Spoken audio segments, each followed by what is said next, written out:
자, 여러분들 반갑습니다. 이번 이야기 시청자 열무아빠님께서 시들무에 찾아와 주셨습니다. 열무아빠님 이야기 최근에 열심히 참여하시는 분 중에 한 분이셔서 이야기들을 굉장히 많이 들려주셨는데 오늘 열무아빠님의 이야기는 어떤 이야기일지 같이 한번 들어보도록 할게요.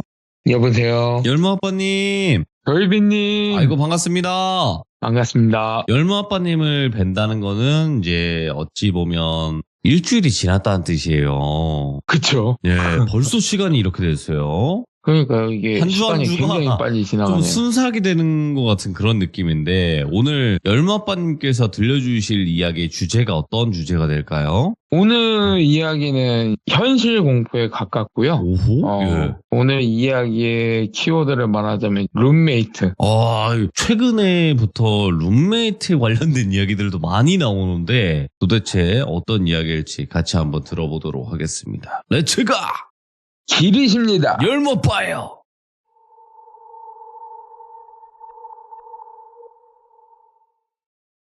이 이야기의 주인공은 일단 저는 아니고 제 와이프에 대한 얘기입니다. 저희 와이프가 일단 결혼식 날짜가 잡히고 나서 신혼집에서 결혼식 하기 전에 같이 미리 정식적으로 부부가 되는 거기 때문에 같이 살라고 했는데 네네. 결혼식 날짜가 잡히고 청첩장이 나오잖아요. 청첩장. 그래서 친구들한테 돌리려고 와이프가 친구들이랑 만나는 자리에서 와이프 고등학교 때 친구 돌자라고 말할게요.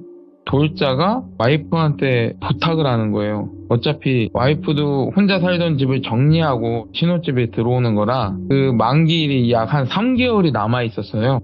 그래가지고 돌자가 지금 자기가 이직을 준비하고 있는데 회사 근처에서 집을 못 얻었다. 근데 때마침 와이프 집이 자기 이직할 직장에서 가깝대요. 그래서 집 얻을 때까지만 한두 달만 좀 지내게 해달라.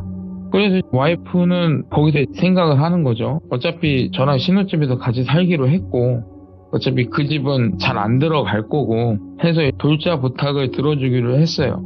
그래서 그 다음날 바로 돌자가 짐을 싸들고 와이프 집에 들어왔어요. 들어왔는데 그 짐에서 와이프가 그 돌자 옷짐에서 색색의 한복을 봤대요. 눈에 띄었대요. 그리고 짐도 별로 없었대요. 옷가지 몇 개랑 뭐 세면도구랑 화장품 조금 이런 것밖에 없었고 해서 그냥 어차피 자기도 집에 잘 안 들어올 거니까 네 집처럼 편하게 지내라. 집 비밀번호 알려주고 그 다음에 집 사용할 때 뭐가 뭐 어디 있고 이런 거 알려주고 그날서부터 돌자가 와이프 집에서 지냈는데 한 달 정도는 아무 일 없이 지냈어요. 와이프랑 뭐 저랑도 어울려서 같이 맥주 한잔 마시고 뭐 그렇게 잘 지냈거든요. 근데 한 달 지나고 나서 결혼식이 거의 다 되어갈 때쯤에 친구들끼리 와이프 집에서 술 먹는 자리가 있었어요.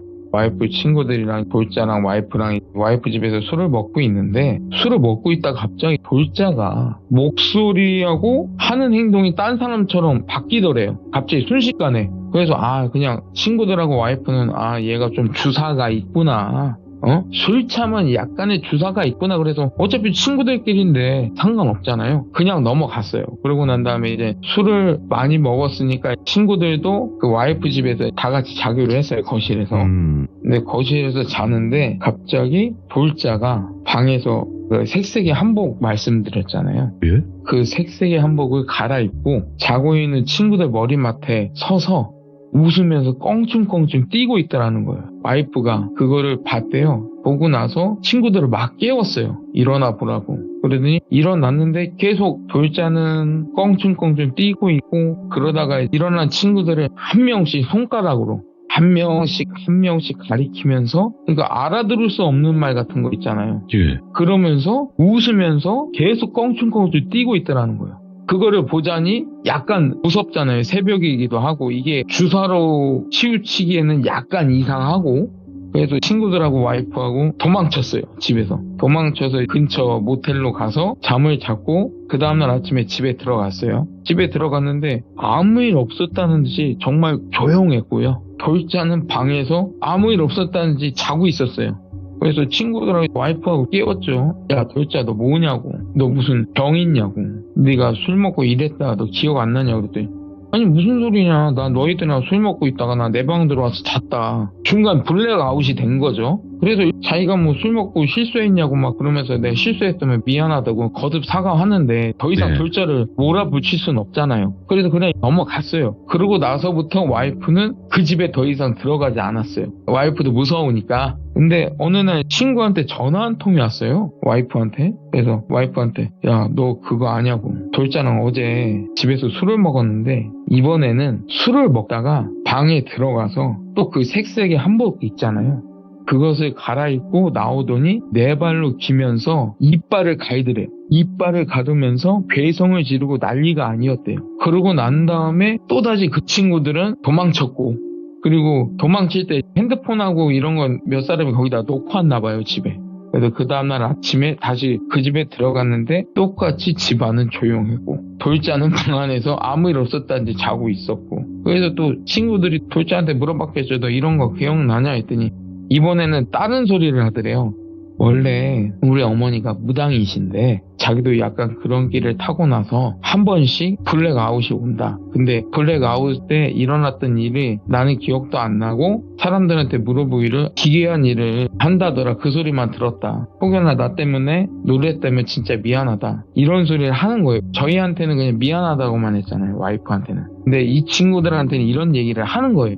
여기서부터 일이 생기는데요. 이런 일이 친구들 사이에서 소문이 퍼지는 거예요. 근데 이게 이 소문이 살에 살이 더 붙어서 와전이 됐는데, 돌자 어머니가 무당이어서 돌자도 무당이 되려고 신내림을 받았대더라. 그래서 신내림 받은 지 얼마 안 돼서 신기가 충만하더라. 이런 얘기가 돌면서 친구들 사이에서 약간 아싸였는데 인싸로 된 거죠. 관심을 보이는 거예요, 친구들이. 그래서 어느새부턴가 와이프 집이 돌자의 점집으로 변해갔어요. 막 친구들이 돌자한테 이것저것 물어보고 뭐 점사도 물어보고 뭐 신점도 치고 막 그러다 보니 와이프 집이 문턱이 달턱이 돼. 친구들이 왔다 갔다 거리고, 여기서 또 돌자는 한 발 더 나아가서 자기 방 있잖아요. 돌자 방을 거의 막 신당으로 바꿔놨대요. 근데 와이프 집이 구축 빌라 2층이었는데요. 주인분이 3층에 사세요. 근데 그 집안에서 원래 신당 가보면 향 냄새 있잖아요. 향을 좀 자주 피워놓으니까 돌자가 방 안에 온갖 향을 피워놓기 때문에 그 냄새가 윗집으로 올라갈 거 아니에요. 집주인분께서 난리가 난 거예요. 그래서 와이프한테 전화 오더니 지금 장난하냐고. 이거 도배나 이런 데 향냄새 다 뱄을 텐데 이런 거 어떻게 책임질 거냐고. 그래서 와이프는 깜짝 놀라서 집으로 갔죠. 돌자한테 물어봤어요. 왜 그러냐고. 이렇게까지 해야 되냐니까. 자기 뜻이 아니래요. 신의 뜻이래요. 그래서 와이프도 어이가 없잖아요. 그래서 어차피 만기에도 다 됐고, 그러니 이제 집 좀 비워달라. 아주 집주인한테 전화하고 난리가 났다. 그러더니 또 돌자가 그때 첫 번째 사건 때처럼 목소리도 변하고 이번엔 눈빛까지 변하면서 와이프한테 그랬대요. 너 결혼하면 네 가족들이나 네 남자친구 가족들이나 줄초상 날 거라고. 어디 한번 잘 사나 보자고 하면서 뛰쳐나갔대요. 그냥 그 모든 짐을 놓고 아주 방을 거의 막 신당처럼 꾸며놨대요. 막 별의별 무호까지 갖다 놓고. 왜냐면 와이프도 결혼하기 전에 저희 집안이 어떤 집안인지 아니까 어떤 무호가 있고 뭐 신당에 뭐가 있고는 저희 집에 인사 갔을 때 이미 봤거든요.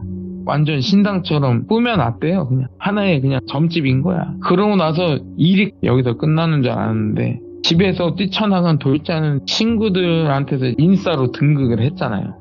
여기서부터 이간질을 하는 거죠. 뭐 와이프가 뭐 집에 들어갔을 때부터 집주인으로 뭐 갑질을 했고 뭐를 했고 자기를 어떻게 했고 막 이상한 소문을 퍼뜨리고, 그 다음에 자기한테 방세도 안 준다고 하면서 여러 가지 이 얼토당토하는 말이 늘 있잖아요. 이런 소문을 퍼뜨리다가 이게 또 저희는 아무런 반응을 안 했어요. 어차피 헛소문이니까 이게 뭐 저희가 생활하는 데 있어서 영향이 가는 것도 아니고 그냥 무시를 했는데 무시 못할 소문이 돌기 시작한 거예요.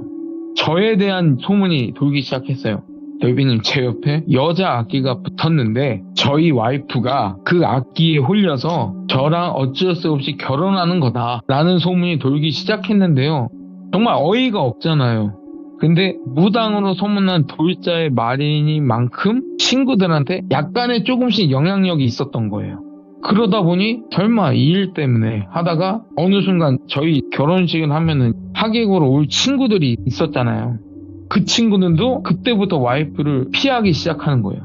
돌자가 약간 그런 소문에 의해서 인싸가 됐고, 그런 인싸가 된 돌자가 이런 말을 했으니 와이프도 이상한 빙의 아닌 빙의자로 된 거죠. 저는 아주 그냥 완전 나쁜 사람이 된 거고, 그런 거 있잖아요. 제가 뭐 여자를 후려서 그래서 저한테 차였던 여자가 극단적인 선택에서 저 남자한테 씌었다더라.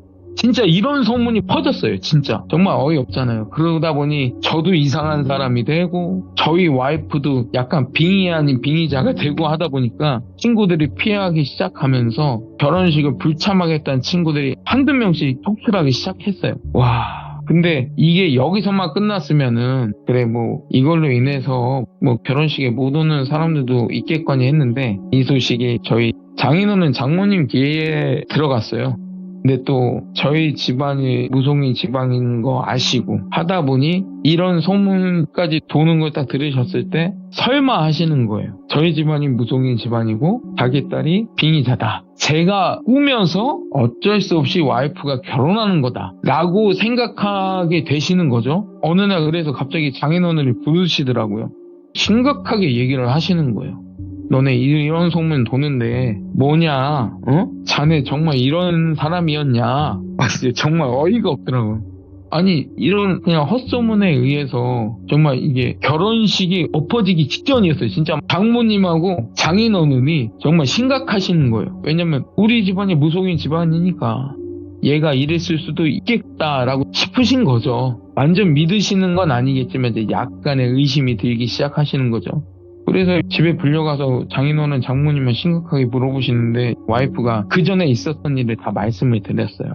이래서 이랬었고 돌자가 이래고 이래서 내가 내쫓았는데 이렇게 안 좋은 소문을 퍼뜨렸고 그 소문이 사례 더 붙여서 이렇게 된 거다. 절대 믿으시면 안 된다. 그러고 나서 저희는 다시 올라왔죠. 올라왔는데 계속 하루하루가 피가 마르는 거예요. 이렇게 말을 했는데도 장인어른 장모님은 계속 의심의 눈초리를 거두시진 않으셨어요. 예. 정말 그래서 어느 날은 와이프가 오빠 그냥 우리 결혼식 하지 말고 건너뛰고 그냥 살자고. 근데 또 이게 하나뿐인 결혼식이잖아요. 그리고 또 이런 소문 때문에 결혼식 못 오는 것도 말도 안 되고 정말 힘들었었는데 와이프랑 초중고 같이 나온 돌미, 그 친구를 돌미라고 할게요. 호주로 유학 갔다가 돌아온 친구가 있어요. 우리 결혼식 때문에 돌미가 돌아와서 이런 상황을 알게 된 거죠. 그러더니 이 친구가 약간 친구들 사이도 그렇고 마당발이었어요.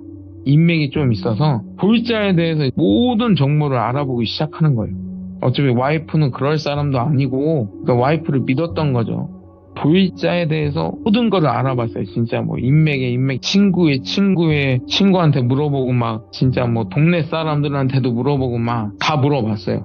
여기서부터가 반전인데, 원래 돌자라는 친구가 고등학교 때 정말 딱 성격이 중간인 친구들 있잖아요. 활발하지는 않은데 그렇다고 소심하지도 않고 약간 그런 흔한 친구들 있잖아요. 그러다 보니 친구들이 돌자한테는 관심을 거의 안 가졌어요. 돌자 집안 사정이 어떻고 뭐 형제가 어떻고 그런 건 거의 모르고 그냥 친구였던 친구, 그냥 흔한 친구. 돌자가 그래서 어머님이 무당이고 뭐 이런 말에 다 넘어간 거죠. 돌자의 집안 사정을 다 몰랐으니까. 돌자가 고등학교를 졸업하고 나서부터 돌자가 허언증이 심했대요. 거짓말도 많이 쳤었고 이 허언증을 덮으려고 막 사치도 부리고, 그러다 보니 카드값 이런 게 쌓이다 보니 다니던 직장도 월급이 차압이 들어오니까 권고 사유로 퇴사하게 됐고, 근데도 이게 허언증에 낳다 보니까 친구들 앞에서는 약간 자기의 지금 본 모습을 들키면 안 되잖아요. 더욱더 빚에 빚을 지게 되고, 그러다가 이 친구가 다단계로 빠져요. 또 다단계로 빠져서 친구들 앞에서는 자기가 잘 나가는 사람처럼 명품도 차고 외제차도 몰고 하다 보니까 친구들한테 자기네 집안이 사업을 하는데 좀 어려우니 돈을 빌려주면 언제까지 갚고 이자까지 쳐서 갚겠다 하면서 친구들한테 돈을 빌리기 시작한 거죠. 더 이상 빚을 낼 수가 없으니까 대출도 안 되고 이제 그 돈 갖다가 다단계에 다 꼬라박고, 그러다 보니 이 돈을 갚을 수가 없게 되는 거죠. 친구들한테 이렇게 빚을 지고 잠적을 했던 거예요. 예. 그러니까 이건 중학생 때 친구들이에요. 고등학교 친구들이 아니고. 그러다가 그냥 이 집 저 집 떠돌아다니면서 지내다가 저희 와이프가 결혼한다는 걸 알게 된 거예요. 그래서 그 자리에 와서 지낼 데가 딱히 없으니 와이프가 결혼한다는 걸 알고 그 집에 들어가게 된 거고, 들어가면서부터 이사단이 난 거죠. 하나의 사기극이잖아요. 근데 제가 여기서 소름 끼쳤던 게 뭐냐면요. 이 돌자가 허언증이다, 거짓말이다라는 건 알겠어요. 근데 한복을 갈아입고 친구들 머리맡에 서서 꽁충꽁충 뛰면서 이상한 행동을 했고, 또 한복을 갈아입고 네 발로 기면서 이빨을 끄덕끄덕 갈고 괴성을 지르고, 이런 행동이 돌자의 큰 그림이었나? 라는 생각이 드는 거예요. 갑자기. 와, 순간 소름 끼치잖아요. 이게 만약에 진짜 연기고, 근데 이게 연기가 되나? 아무리 신들린 연기라고 해도, 이게 하나의 큰 그림이었다고 해도, 와, 이게 가능한가? 순간 소름이 돋으면서 무섭더라고요. 그래서 이 소리 듣고 나서 와이프가 이 모든 정보를 추합해서 갑자기 변호사를 찾아가더라고요. 찾아가서 돌자가 허위사실 유포, 명예훼손, 이걸로 고소장을 쓸 수 있냐 했더니 변호사가 충분하대요. 그리고 몇몇 친구들도 증언을 해주기로 했고, 해서 마지막으로 돌자를 카페에서 만나서 마지막 경고를 하려고 만났어요. 만났는데 저희 만나자마자 그냥 뻔뻔하게 비아냥거리더라고요. 비아냥거리면서 막 비웃고, 거기서는 자기 본 모습을 보이는 거예요. 니네 그렇게 해서 결혼하겠냐? 응? 야, 너는 미친이고 너는 미친놈인데, 본 모습을 보이는 거죠. 근데 이제 저는 그 카페에서 만나기 전에 와이프가 시킨 게 있어요. 오빠 다 녹음해라. 카메라로 찍으면 다 티나잖아요. 일단 다 녹음하자. 증거가 있어야 되니까. 우리가 아무리 증거를 뭐 친구들한테 막 돌린다 해도 이미 친구들 사이에서는 인싸가 돼 있는 돌자잖아요. 다 녹음했어요. 본 모습이 나오는 거예요. 야, 미친놈 아주 그냥 결혼해서, 야, 니들 자식 나오면 미친 새끼다, 막 이런 소리까지 진짜 카페 안에 진짜 말이 너무 심하고, 막 순간 제가 돌자가 여잔데 진짜 때리고 싶은 거예요. 그냥 한 대 칠까, 그런 마음까지 드는 거예요. 그래서 이제 말도 안 통하고 뭐 본 모습도 다 봤고 그것도 다 녹음했고, 오케이. 와이프가 마지막으로 얘기하는 거예요. 너에 대한 거 모두 알아봤고, 네가 지금 우리 오빠랑 나랑 허위사실 유포해서 명예훼손했고 정신적으로 피해도 입혔고, 너 때문에 결혼식도 엎어지기 직전이었고, 그래서 나는 너를 고소할 거다. 그리고 너는 친구들 사이에서 생매장이 될 거다. 근데도 거기서 정신 못 차리고 정말 뻔뻔하게, 야, 미친놈하고 미친년이 말하는데 누가 듣겠냐, 마음대로 해라 하면서 가더라고요. 오케이. 그날 바로 이제 변호사님 찾아가서 고소했고요. 당연히 승소했고요. 그런 다음에 돌자한테는 제대로 된 금융치료를 시켜드렸죠, 제가. 그리고 친구들 사이에서는 모든 친구들을 불러 모았어요, 와이프가. 근데 와이프가 들어오는데 안 오겠죠, 기피했는데. 그래서 호주에서 온 친구가 대신해서 친구들 다 모았어요. 모아서 저희가 녹음한 거 있잖아요.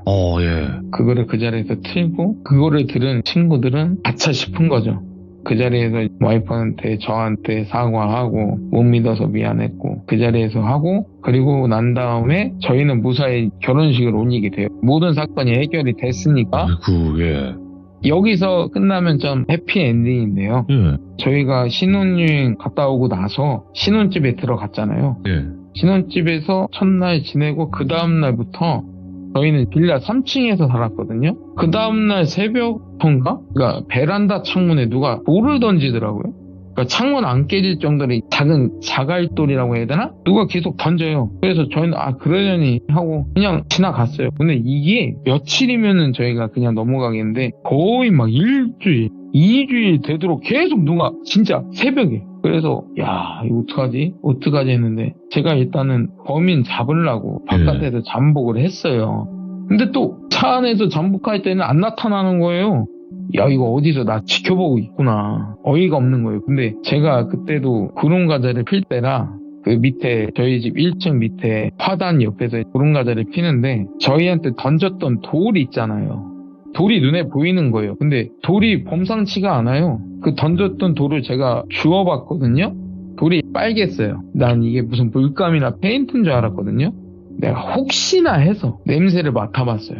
피냄새인 거야. 피비린내. 이게 말하자면 피 묻은 돌을 누가 계속 던진 거예요. 2주 동안 새벽에. 그러고 나서부터 저희는 신고를 했죠. 경찰에. 누가 새벽마다 이랬었고 이 돌 봐봐라. 그때 당시에는 저희 빌라 CCTV도 없었고 경찰에서는 그냥 순찰 자주 돌아주겠다라는 답변만 받았거든요. 그러고 나서 알겠다고 경찰 신고하고 나서부터 이제는 일이 끝난 줄 알았어요, 여기서. 근데 그게 아닌 게 제가 한 달 뒤에 다른 지역으로 파견 근무가 잡혔었어요. 그래서 와이프 혼자 신혼집에 있었을 당시인데 어느 날 전화가 온 거예요, 와이프가. 오빠 저기 밤마다 나 누가 따라오고 있고 자꾸 밖에서 누가 쳐다보는 것 같다.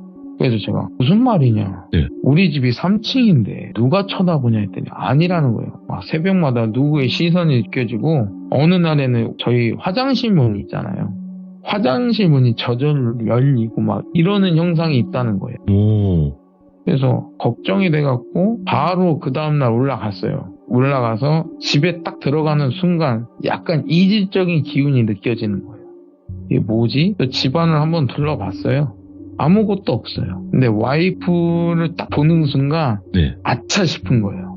여기서 이 돌자가요. 저희는 몰랐어요. 돌자가 이번 사건 말고도 중학교 때 친구들한테 돈을 좀 사기를 쳤다고 그랬잖아요. 그러다 보니 이번 사건이 엮어지면서 그 중학생 친구들한테도 사기로 경찰에 신고를 당했다는 이력이 있었던 거예요. 그러다 보니 완전 나락으로 갔고 그로 인해서 극단적인 선택을 했던 거예요. 그래서 제가 와이프를 본 순간 뒤에 돌자가 있었어요. 머리가 함몰된 상태로 돌자가 있는 거예요. 순간 와이프를 데리고 집 밖으로 나갔고요. 그러고 난 다음에 조용히 혼자서 집에 들어갔어요. 딱 안방에 돌자가 있더라고요. 근데 저한테 그러는 거예요. 너 나 보이네? 그래서 좋은 말로 할 때 그냥 가라고. 그랬더니 씩 웃는 거예요. 그러더니 입안에서 돌을 하나씩 꺼내더라고요. 그걸 저한테 계속 던지는 거예요. 저번 시점 때는 제가 할머니 귀신이 저한테 이빨을 뽑아서 던졌다고 했잖아요. 이번에는 입안에서 돌을 꺼내서 던지는 거예요. 그러더니 저희 와이프를 데려가겠다고. 그러더니 너도 데려가겠다. 그러니까 둘 다 죽이겠다는 거잖아요. 근데 제가 그냥 이게 같지 않았어요. 그러니까 돌자가 그전에도 뭐 저희 집안이 무당 집안인 줄도 몰랐고 저는 그때 당시에는 신령님의 힘을 빌리지 않았어요. 너무 같지 않잖아요. 알았다. 그래. 뭐 너가 이기나 내가 이기나 해보자 하면서 순간 신령님한테 부탁을 드렸죠. 쟤 좀 없애달라. 순간 돌자가 화들짝 놀라더니 도망치더라고요. 그리고 그 이후로는 찾아오진 않았어요. 와이프한테 뭔가에 전화를 해서 아버지한테 신혼집에 비방도 부탁드렸고 그로 인해서 여기서 돌자는 안 찾아오는데 그 이후에 와이프가 또 다른 소리를 들은 거예요. 돌자가 리플리 증후군이라고 아시나요 혹시? 그게 허언증 증후군, 거짓말 증후군. 이게 돌자가 그 증후를 앓고 있었다니까. 고등학교 때 졸업을 하고 대학교를 안 가고 바로 정신병원에. 그것 때문에 입원했다. 고등학교 때는 아무런 티를 안 냈었어요. 그 와이프랑 그 친구들 사이에서는. 근데 그 외에 사람들한테 허언증으로 이름을 날렸었던 거죠. 그거를 들은 돌자의 부모님은 바로 돌자를 정신병원에 입원을 했었고 돌자가 나아진 줄 알고 퇴원을 시켰는데 아직도 그 리플리 증후군은 낫질 않았고 그래서 이런 일까지 벌어지고 리플리 증후군에 의해서 돌자는 극단적인 선택을 하게 돼서 비극적인 결말을 맞은 거죠. 정말 이거를 들으면서 이 리플리 증후군이라는 게 맨 처음에 돌자가 한복을 입고 막 이런 이상한 행동을 했다고 했잖아요. 저는 아직까지도 생각하는 게 아니 과연 이게 리플리 증후군, 이 허언증 때문에 이런 연기까지 할 수 있나? 아니 정말 귀신이 들렸다고 봐도 무관한데 이게 다 연기였다니. 야, 놀랍기도 하다. 아직까지도 이게 소름이 끼치는 거예요. 그러니까 한마디로 신들린 연기. 진짜 친구들도 깜빡 속았고요. 장난 아니었대요. 친구들이 겁먹어서 도망갈 정도면 그 말하지 않아도 대단하더라고요. 아무튼 이 결혼식 전에 짧게 같이 산 룸메이트 때문에 저희가 결혼도 못할 수도 있었어요. 진짜 친구들 사이에서요. 저는 미친놈. 저희 와이프는 미친놈. 정말 여자한테 몹쓸 짓 하고 다니는 정말 짐승 같은 놈. 이렇게 소문이 났고 그로 인해서 장모님 장인어른한테 의심받게 돼서 진짜 결혼이 엎어질 지경이었었고 근데 진짜 사람이 예. 너무 무서운 것 같아요. 진짜로. 정말 장난 아니더라고요. 또 돌자가 극단적인 선택한 건 정말 안타까운데 그렇긴 하죠. 그렇게 선택한 한 이후에 저희를 찾아와서 또 그전에도 그렇게 잘못을 했는데 네. 저희까지 또 어떻게 해보려고 했다는 것도 약간 좀 대단하다. 열무 아빠님께서 그 무서운 룸메이트에 관련된 이야기를 들려주셨는데 세상에는 사실상 이런 타입의 사람들이 너무나 많아졌거든요. 요즘에는. 예전에는 우리가 모르고 지나갔을 수도 있는데 지금은 좀 정보라든지 이런 뭐 병명이라든지 이런 것들이 많잖아요. 그러니까 조금 더 많이 알려지고 있는 것도 사실인데 이 리플리 증후군 혹은 연극성 인격장애 이런 거 자체가 사실 우리가 맞닥뜨려서 확인하기 전까지는 모를 수 있거든요. 와이프가 그거는 판단하기 힘들대요. 테스트도 해봐야 되고 검사를 해봐야 되는데 일반인들이 그거를 할 수가 없잖아요. 맞아. 이 사람이 그걸 모르니까. 거짓말을 치는 건지. 근데 이 사람은 하는 행동은 정말 진심인 거야. 근데 이게 다 거짓말인 거잖아요.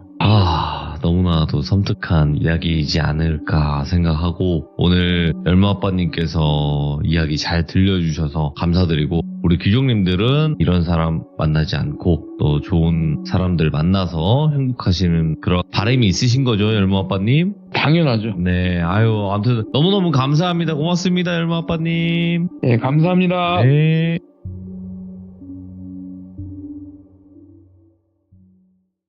자, 여러분들 반갑습니다. 이번 이야기는 시청자 열무 아빠님이 찾아오셨습니다. 오늘도 바쁘신 와중에 이렇게 찾아와 주셨는데 오늘 해주실 이야기 한번 빠르게 들어보고 싶네요. 연결할게요. 여보세요. 열무 아빠님. 돌비님. 네, 오늘도 바쁘신데 시간 내주셨어요. 감사합니다.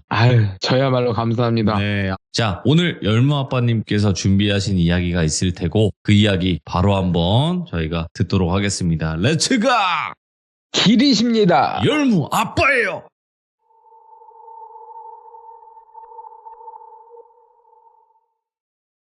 자, 오늘 들려드릴 이야기는요. 7년 전에 있었던 이야기인데 날씨가 추워지고 저희가 생각나는 음식이 하나 있다면 저는 붕어빵을 뽑는데요. 동네에서 붕어빵 파시던 할아버지를 만나면서 일이 시작되는데요.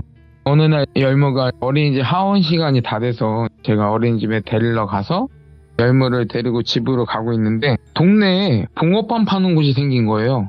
그래갖고 옛날 생각도 나고 해서 붕어빵을 사러 갔는데 어느 연세 지긋이 드신 할아버지께서 붕어빵을 팔고 계시고 그 옆에 저희 열무랑 같은 나이 또래인 여자애가 앉아 있었는데 그 아이는 자두라고 할게요.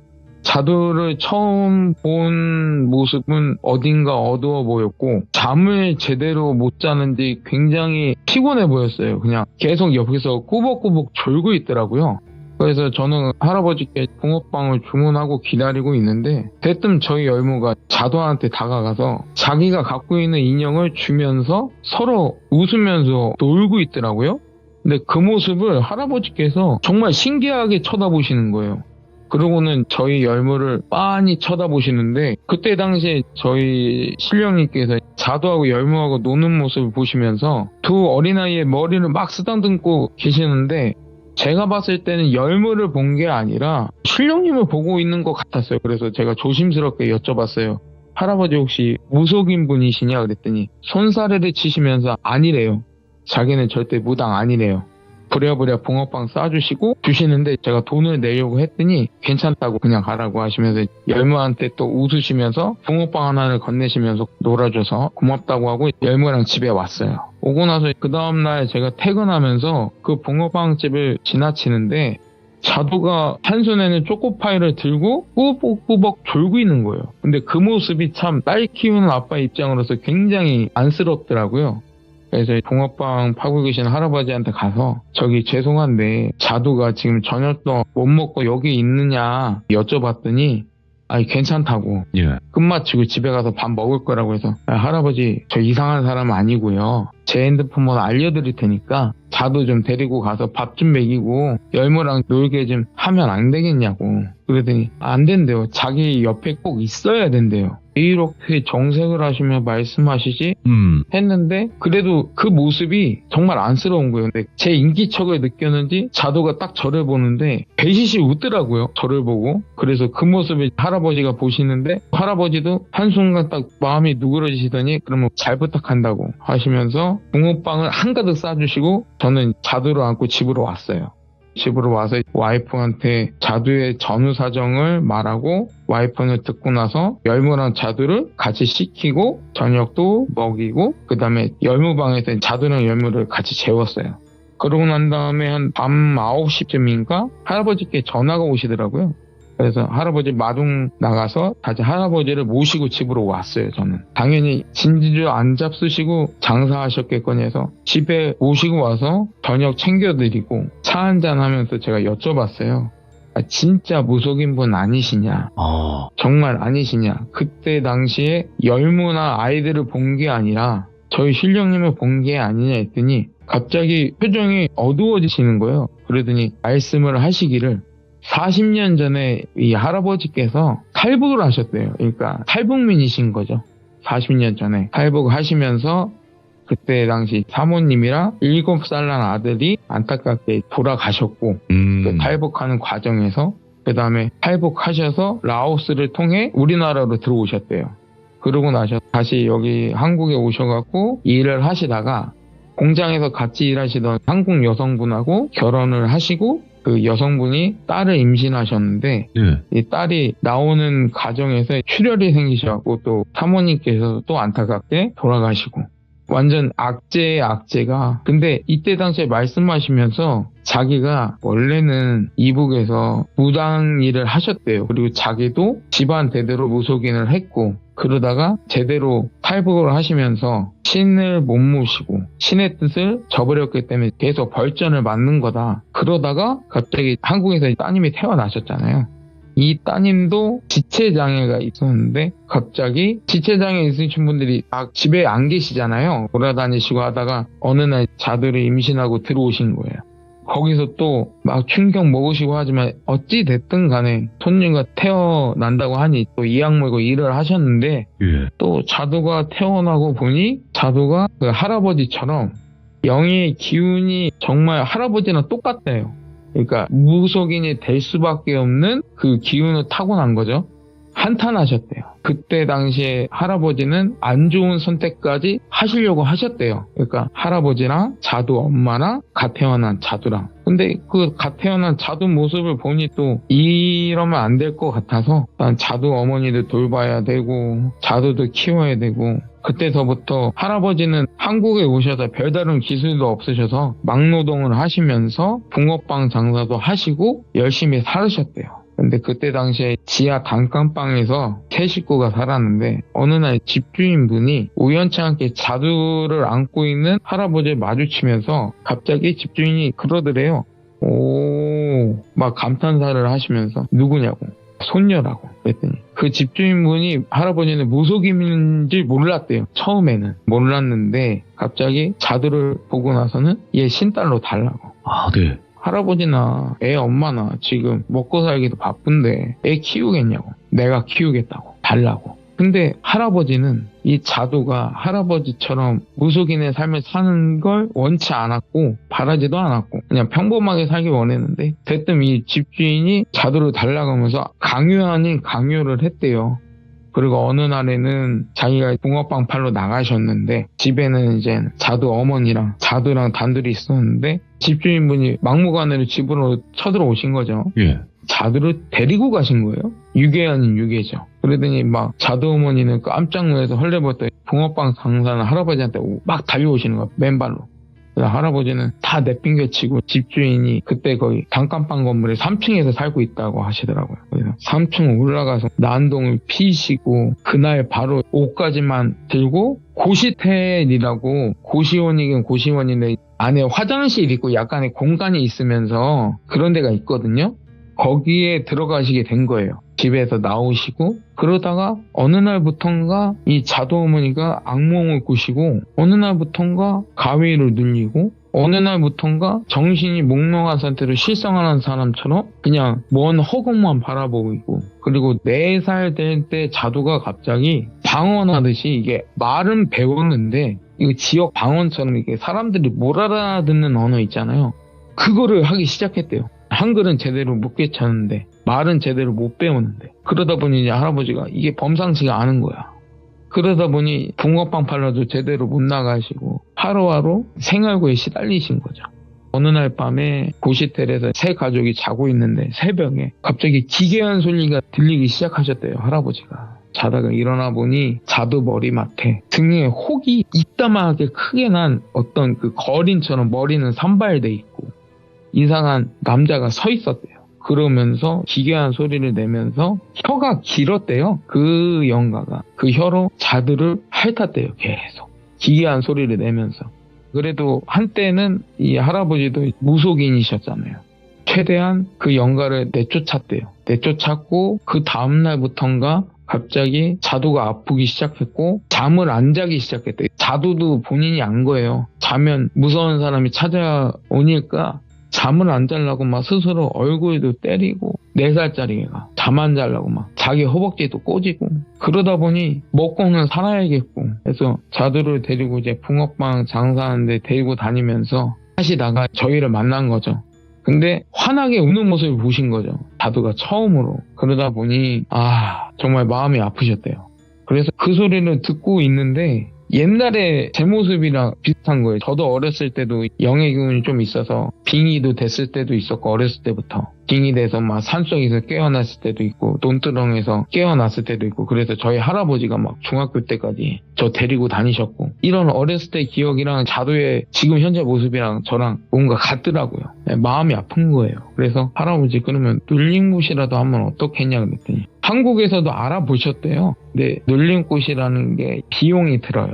그러다 보니 하지는 못하고, 할아버지가 최대한 하실 수 있는 노력은 영가들이나 이런 애들이 자두한테 다가오려고 하면 할아버지는 최대한 그거를 내치시고 네. 그때마다 그게 지금까지 버티신 거예요. 그래서 제가 이때 말씀을 드렸어요. 저도 할아버지도 보시다시피 저도 신령님을 모시는 몸이고, 저희 집안도 무속인 집안이어서 저희 아버지가 무속인을 하고 계시고 하시다 보니 지금 자두 뚫린 곳 안 하면 나중에 골든타임을 놓칠 수가 있다. 예. 정말 그러다가는 할아버지도 원치 않게, 자두도 원치 않게, 본인이 원치 않게 무속인이 될 수밖에 없다, 이 어린 나이에. 그러니 저희한테 한번 맡겨보시는 게 어떻겠냐 그랬더니 계속 돈이 없으시다고, 여유가 없다고, 민폐 끼치기 싫다고 막 손사래를 치시는데 네. 아니라고. 그 자리에서 아버지한테 전화 드렸어요. 아버지, 내가 지금 열무랑 같은 노래에 따위 자두가 있는데 지금 터지기 일본 직전이다. 그러면 바로 데리고 와라. 해서 다음날 내려가기로 했어요. 아침이 밝아서 할아버지 모시고 자두랑 저희 가족이랑 같이 내려가고 있는데 갑자기 자두가 간질처럼 발작을 하는 거예요. 막 토하고. 그래서 와이프가 빨리 응급실 가야 된다고 해요. 내려가다가 근처에 응급실로 갔어요. 병원에 갔는데 자두의 열이 39도까지 올라가는 거예요. 열이. 높다. 그리고 난 다음에 정신이 없어. 아이가 막 식은땀 흘리고 땀 흘리고. 그러다 보니 일단은 의사 선생님께서 입원해서 검사 진행하고 치료해야 된다. 바로 입원 수속 밟았고 아버지한테 전화를 드렸어요.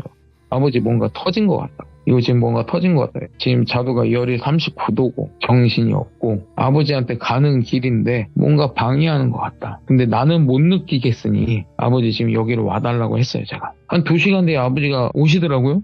오시고 난 다음에 그 2시간 동안 자두는 검사를 했고 열은 39도 나지만 특별히 딱히 막 어디가 아프다거나 그런 건 없었거든요. 그냥 열만 나는 상태고 그 열로 인해서 정신을 잃었을 뿐이고, 이제 의사 선생님들도 많이 당황하시고 그런 상태인데 아버지가 자두가 이번엔 병실로 오셨어요.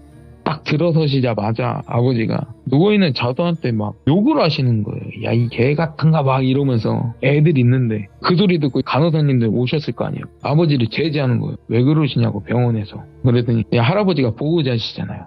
간호사님들한테 괜찮다고 놔두시라고. 그러더니 할아버지가 간호사들 내보내시고 아버지가 조금 진정하신 다음에 자두 주위에 뭔가 결계를 치시더라고요. 방울을 막 흔드시는 거예요. 그러더니 자두가 갑자기 눈을 딱 떴어요. 눈을 딱 떴는데 갑자기 그 기괴한 소리를 내더니 혀를 쭉 내미는 거예요. 내미다 못해 자기 손으로 혀를 쭉 빼는 거예요. 순간 오지했어요. 근데 등 뒤로 처음에 제가 못 느꼈던 거를 느끼게 됐어요. 약간 기분 나쁜 역겨움 하면서 그 등 뒤에 할아버지가 예전에 고시텔에서 봤다던 그 영가같이 생긴 게 나타나더라고요. 계속 아버지가 방울을 흔드셨어요. 흔드시고는 그 영가가 아버지를 쓱 쳐다보고 사라지더라고요.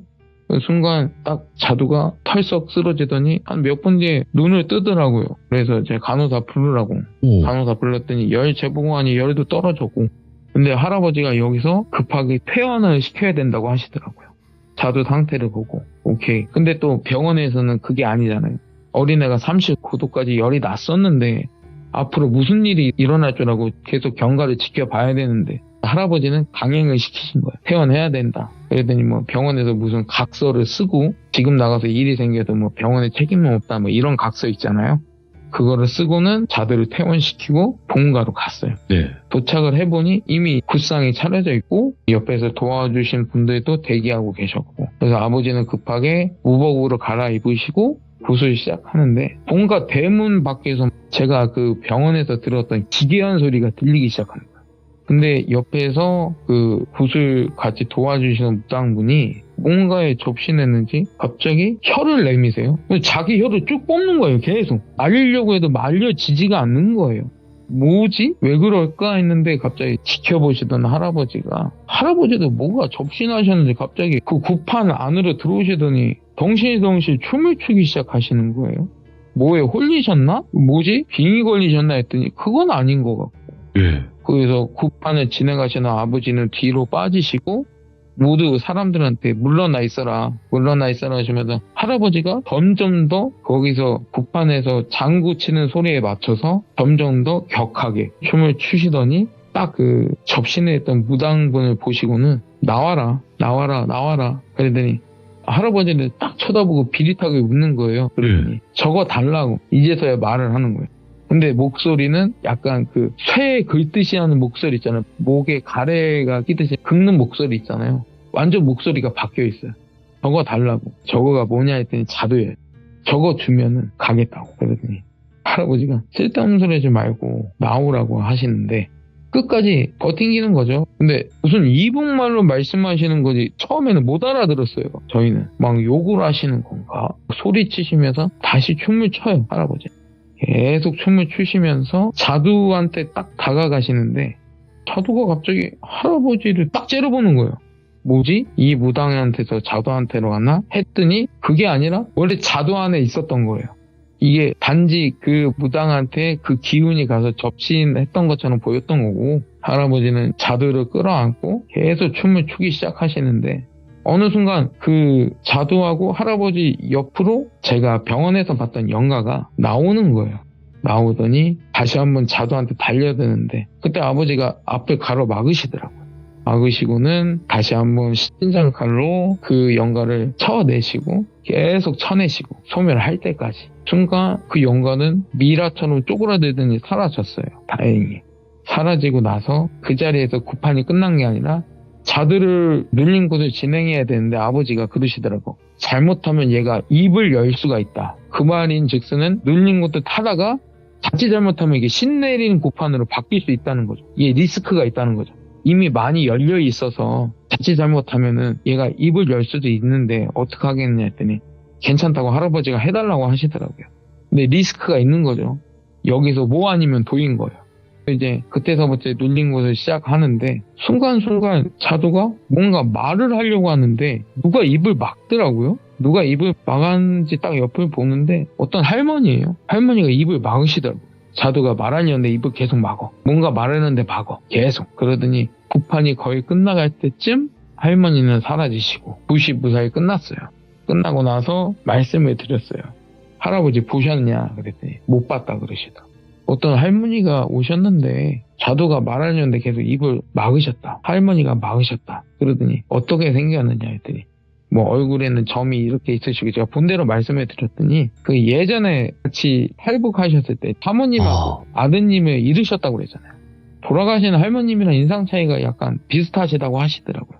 아 그러냐고 다행이라고 하시면서 후에 자두는 이제 저희 본가에서 계속 눌린 곳에 이제 한 번으로 안 끝나더라고요. 이게 이미 열린 게 많아서 예. 주기가 약간 어때는 뭐 5년, 3년 이렇게 줄어들었는데 이미 열린 게 너무 많아서 거의 뭐 3개월, 6개월마다 계속 구술을 하더라고요. 그러니까 열려진 게 너무 많으니까 닫으려면 그때마다 자두는 힘들어하고 어느샌가 아버지가 한 2년 지나고 나서 이제부터는 괜찮다고. 일단 열린 거는 거의 다 닫았다고 보는데 이게 또 언제 열릴지 모르고 그때마다 계속 눌린 것을 해야 되니 할아버지께 그러시더라고요. 다른 거 생각하지 마시고 자두만 생각하시고 그때마다 저한테 오시라고. 자두가 할아버지처럼 살면 안 되지 않겠냐고. 나도 내 아들 무속이 되는 거 싫고 내 손녀 무속이 되는 거 싫다고. 그러니까 저하고 열무를 말하는 거죠. 왜냐면 할아버지는 똑같은 입장이기 때문에 언제든 오시라고. 네. 할아버지는 아셨다고. 알겠다고. 그러고 난 뒤에 이제는 무사히 할아버지는 저희 와이프가 그때 그 지자체 얘기를 해서 할아버지하고 자두하고 자두어머니 사정이 좀 안 좋잖아요. 그래서 네. 그 지자체에 말씀을 드려서 복지 혜택 받게끔 나라에서 운영하는 그 LH 임대주택 그 받게끔 해줬고 이제 거기서 지금까지 살고 계신데 뭐 지금도 열무랑 자두는 처음 만났을 때처럼 서로 웃으면서 잘 놀고 있어요. 지금도 잘 지내고 있고 예. 그때 이후로 지금까지 눌린 곳을 받은 적은 한 번도 없어요. 아직까진 다행히 눌린 곳은 받은 적은 없지만 그래도 긴장을 늦추면 안 될 것 같더라고요. 야. 할아버지한테도 계속 연락을 드리면서 어떻냐, 할아버지도 긴장 늦추시면 안 된다 항상 말씀드리고 자두랑 자두네 집안이랑 저희 집안이랑 지금도 연락하면서 야, 잘 이런 지내고 게 있는데요. 인연이라는 것도 맞는 것 같기도 하고. 네, 예전에 저희 할아버지가 인연이라는 게 어쩔 수 없이 만날 수밖에 없는 게 인연이 돼요. 그러니까 예. 우연인 듯한 필연. 예, 맞아요. 어찌됐든 간에 제가 붕어빵을 사러 간 것도 거기서 자두네 가족을 만난 것도 네. 또 자두네 할아버지네 저희 가족을 만난 것도 이게 하나의 인연이 아닐까. 그걸 또 만약에- 이제 필연이라고도 하지. 예. 그럼요. 진짜 열무 아빠님 사연을 들어보면 진짜 와 여러 가지 그 장르가 많이 나오잖아요. 직업괴담도 나오고 이런 식으로 또 가족과 엮인 이야기들도 있고 굉장히 많은데 정말 열무 아빠님의 또 언변으로 이렇게 들을 수 있으니까 저희는 너무나 행복하죠. 그냥 이런 이야기를 들을 수 있다라는 것 자체가. 저도 이렇게 네. 말씀드리는 것도 참 말씀드릴 때마다 저는 항상 도파민이 샘솟아요. 진짜로 즐거워요. 예. 왜냐면 제가 이런 얘기를 네. 비종님들이나 돌비님 아니라 다른 사람한테 하면은 미친놈 취급받더라고요. 근데 그럴 수 항상 있죠. 비종님들도 그러시고 돌비님도 그러시고 항상 들어주시니 네. 이 시참 때만 되면 힘들다가도 도파민이 샘솟습니다. 그렇게 또 생각해 주셔서 감사드리고 앞으로 또 여러 가지 일들 아직 안 푸신 이야기들도 많으실 텐데 오래오래 또 이야기 들려주시면 감사할 것 같습니다. 고맙습니다, 아빠님. 예, 감사합니다. 네. 시들무의 닉네임 중에 아빠라고 달린 닉네임을 가진 참여자분들은 다 레전드였어요. 진짜입니다, 여러분들. 그래서 그냥 돌비 아빠라고 검색하시고 그냥 열무 아빠님이든 윤혜인 아빠님이든 무슨 아빠님이라고 되어 있는 분들은 다 레전드니까 꼭 들어보시길 바라겠습니다. 고맙습니다.